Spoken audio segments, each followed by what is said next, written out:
Good evening, everyone. Welcome to Meridian Pharmacy. How may I help you? Would you mind? I think I'd like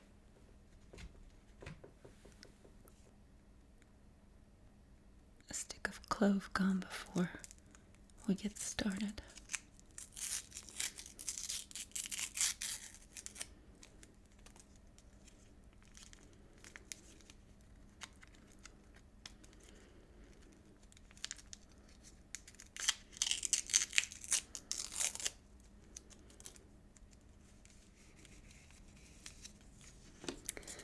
So, I've invited you here tonight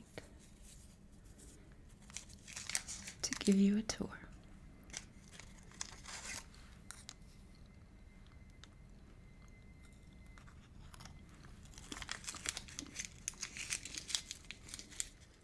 Since no one ever smokes here, I'll just put my trash there.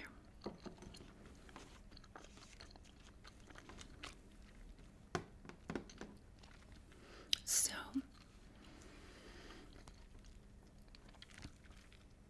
how did Meridian Pharmacy get started?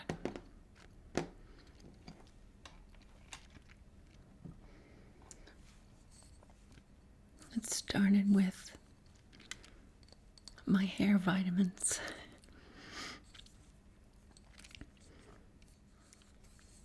I was opening up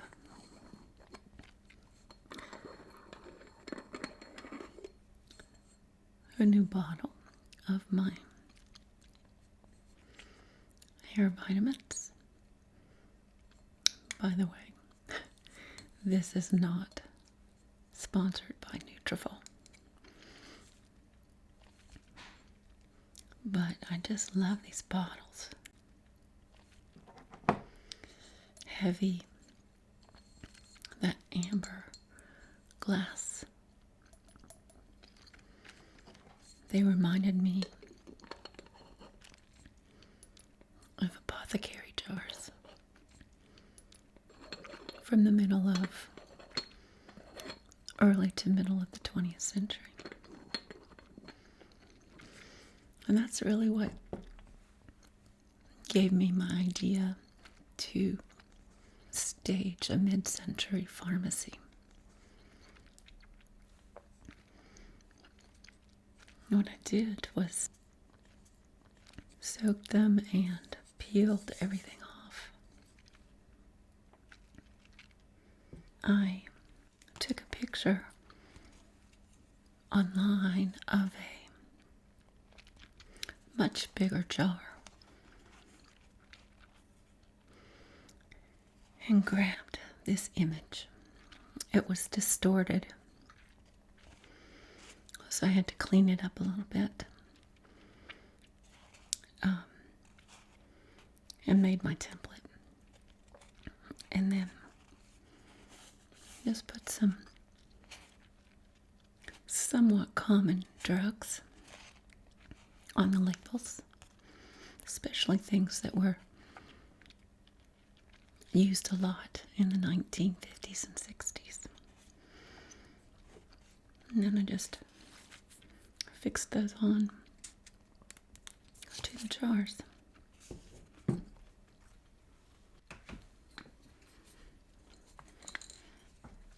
They came out looking like that.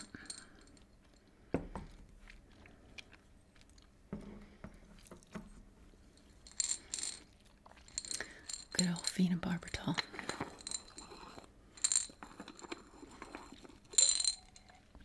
I think I used this one in my very first pharmacy video, which I think was back in March. I just filled it full of Tylenol. I was able to use my pill counter to fill that prescription.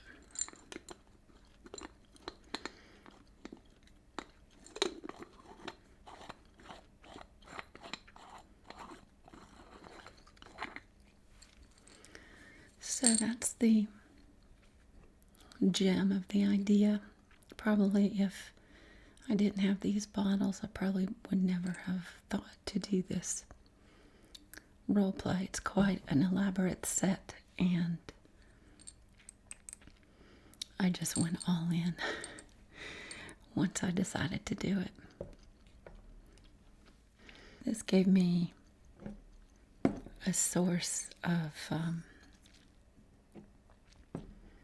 medications that would come in liquid form when I use the droppers.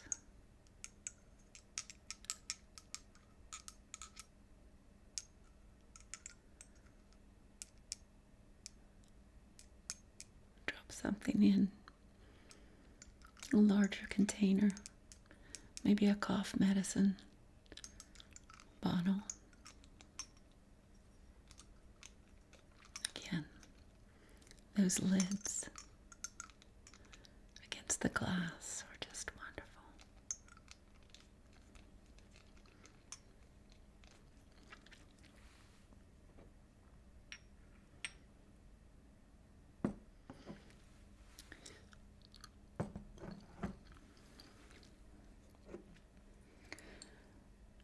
Once I was all in on the idea, I started really thinking about the counter first. I knew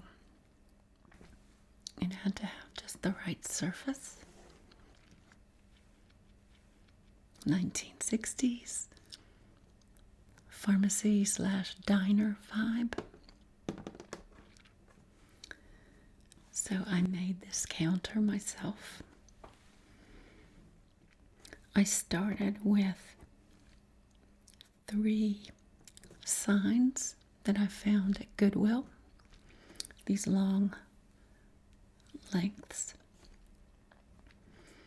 And I spray painted them, glued and nailed 2 of them together to make this higher part of the counter. And then the third one is the lower part of the counter. I bought the aluminum strips at probably Home Depot. And in some cases, I glued them on. The one here is glued on, and the one in the front. But this one,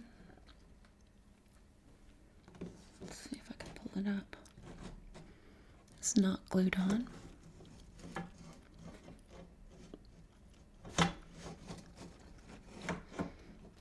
It simply hides the seam,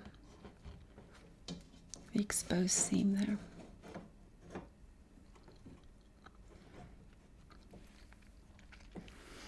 It's a little bit precarious too, because these 2 are not attached to this one. They're just sort of bumped up against one another. So sometimes if I do something too hard, one part of the counter will lift up. But I'm very, very happy with this. I found this contact paper online on Etsy, I think.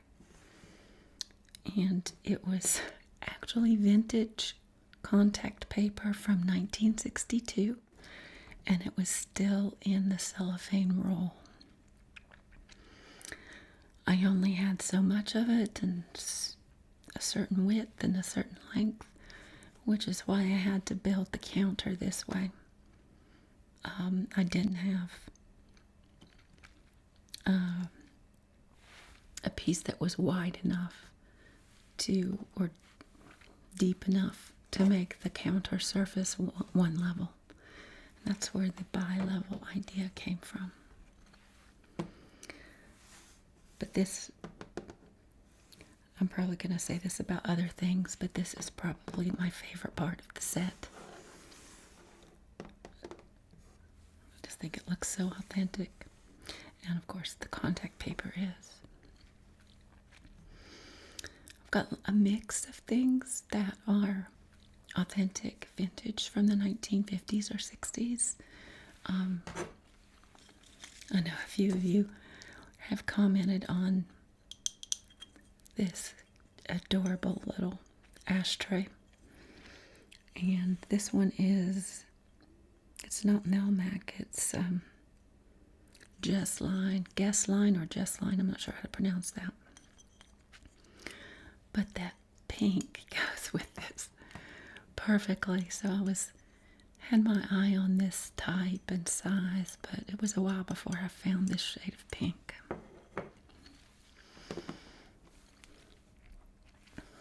This is brand new, and I have not inked it, but I do love the sound that it makes.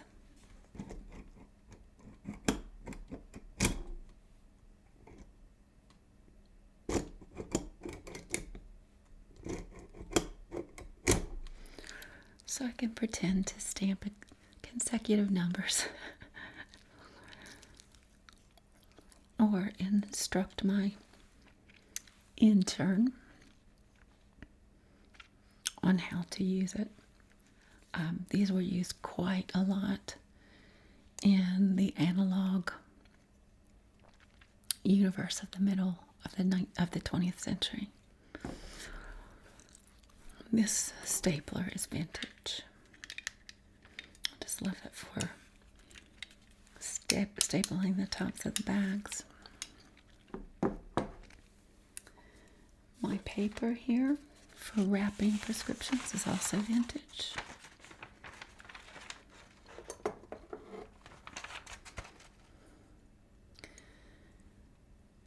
My mom's sewing scissors from the 1960s. These are very old and I just can't bear to get rid of them. I do think I need to oil them. I used them in my department gift store or department gift wrapping table, and they were squeaking a little too much. So I had to edit some of that out. So let's go behind the counter and take a closer look at the pharmacy. So right now we are actually in our game room. Those of you that have been following me for a while probably remember that all of my videos at the beginning took place at my kitchen table, and that's not really a set, that's real. The dishes, the radio, various things that I've used on that table are things that I already had before I decided to start this channel. And then I think I first came in here when I did my first no talking secretary video. And I used it's a game room table. It's a dining table. And it has a Formica top on it, sort of a wood grain Formica. Certainly reminds me of my childhood. And so I set up shop on that table for my secretary videos. So that's how I first made my way into the game room. It just so happens that because of the pandemic, we weren't having any guests over, and over time I took over the entire game room. So there's something going on in every corner of this room. This corner is the pharmacy. We have this one bump out wall here that's already painted orange, and let me adjust the camera.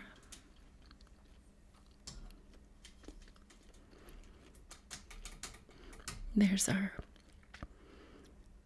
guest bath. Sorry about that. With my 1962 calendar, which begins and ends with March 1962. Anyway, that gives me a nice corner to work with. It's much easier in a set if you have a corner. So, the next big decision for me was how to build shelves. And I was in a local thrift store and came upon these shelves, just two of them. They were turned around, so I don't know if you can see, but there's this wooden bar and then this curve backing. So my guess is that these were obviously turned around, and perhaps once they were fixed to a wall, maybe some plates or china could sit here, and the sort of the bumpers here prevented the plates from sliding.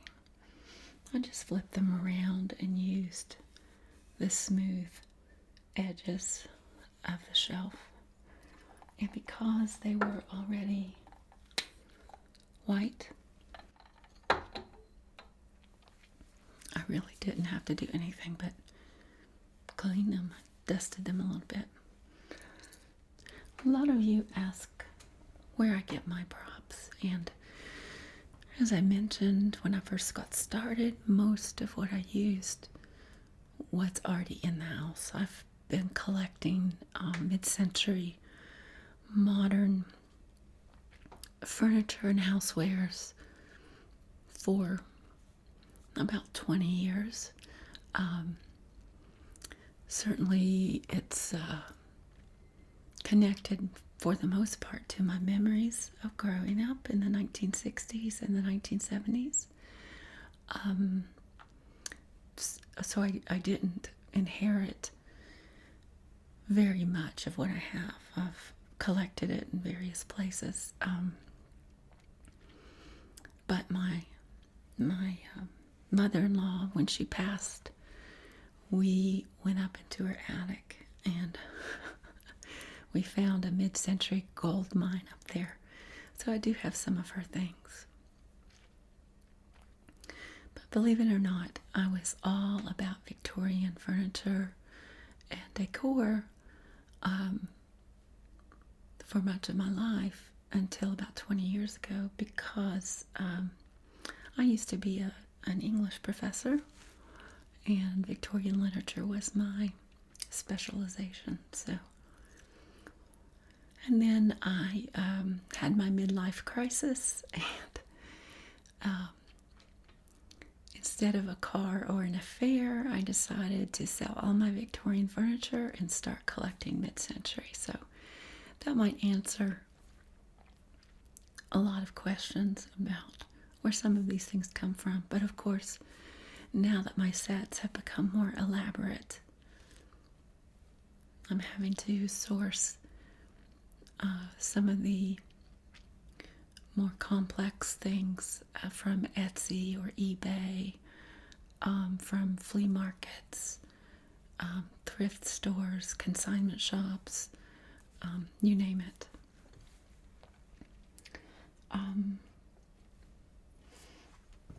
This is another one of my favorite acquisitions, this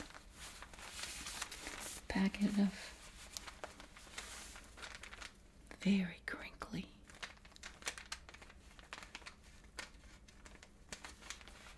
old prescription backs.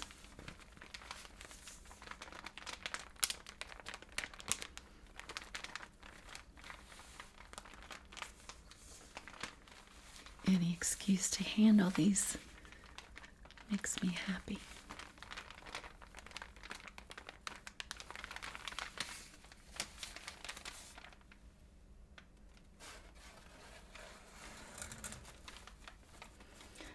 I think I just found this basket at Marshall's, if I'm not mistaken. The prescription record book was a rare find. I mean, I certainly wasn't even looking for something like this, and I randomly came across it and could not believe my good fortune. But you can see the entire book is filled all the way to the last page and the last line. But oh, it smells great. And these pages are divine.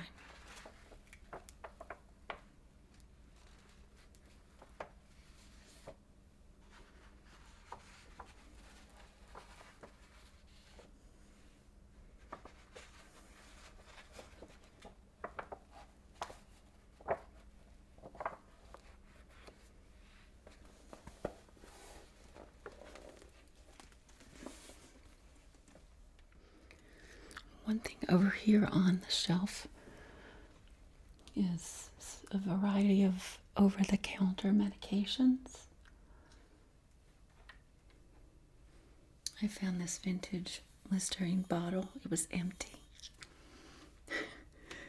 So I had fun trying to recreate the lovely sickly yellow color of Listerine before all the bright greens and bright blues came into fashion later. I think I did a pretty good job. Looks like something very tasty, doesn't it?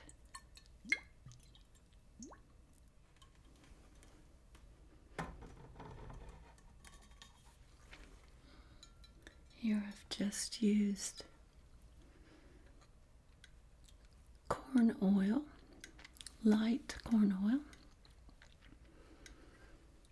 for glycerin, and then I added food coloring for the cough syrups, grape and cherry.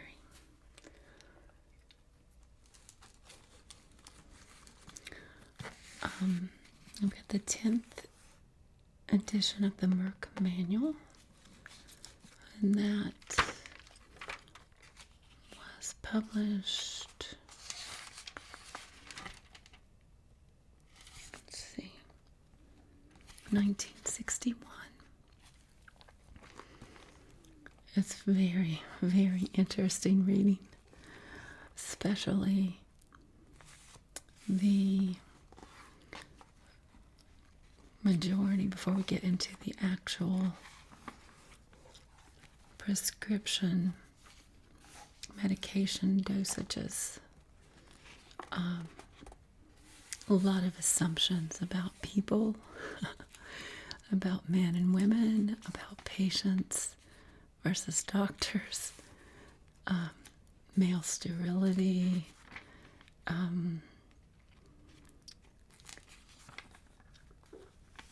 you name it. I should just make a video reading from this book. It would be very entertaining. So,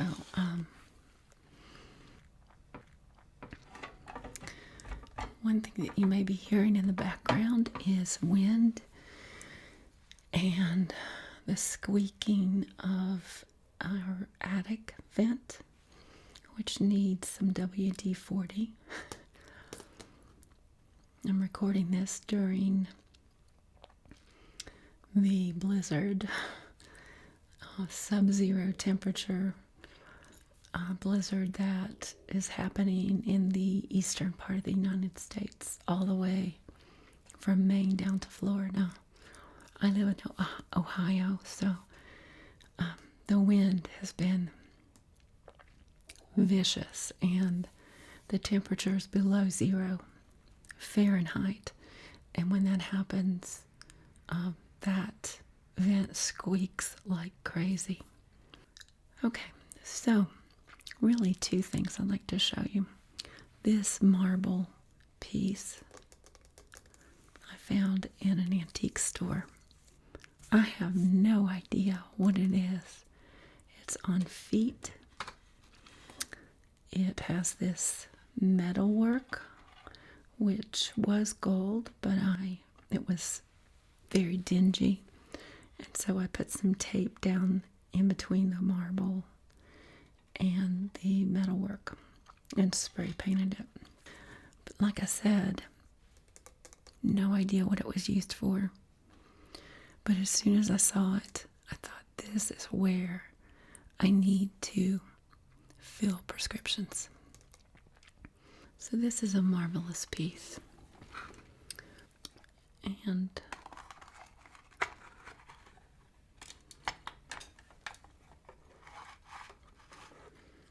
there's the weight set.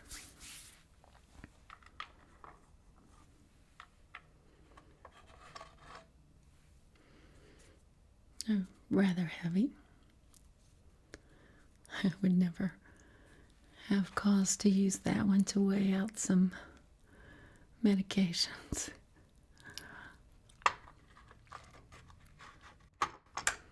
And then the little itty bitty ones.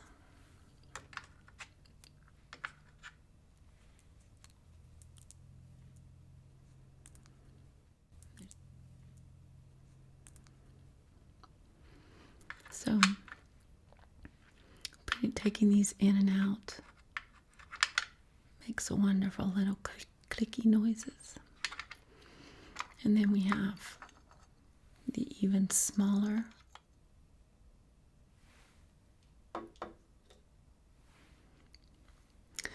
So, what I find so special about this one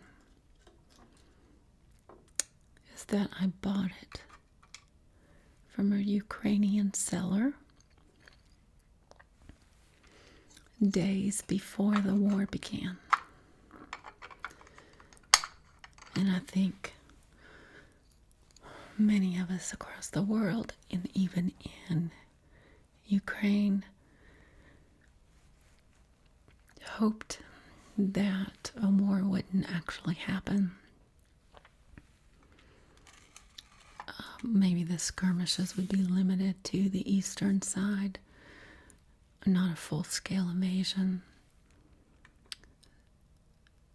So she had her Etsy shop open, and I made the purchase. And 1 or 2 days later, the war started. And it was such a strange feeling, knowing that I had communicated personally with someone in Ukraine. And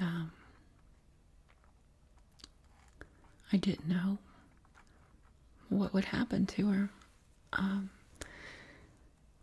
reached out and told her that we were thinking about them, praying for them, supporting them. And she replied and said that she appreciated the prayers and the support, and that she was closing her Etsy shop for the foreseeable future. So if you go onto her shop now, she has a message that explains the situation right now. I don't know really anything about her status right now, but I think of her often. Certainly anytime I look at this or use it. But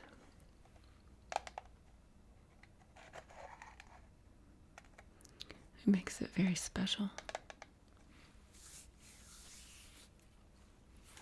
So thank you for joining me tonight to visit Meridian Pharmacy.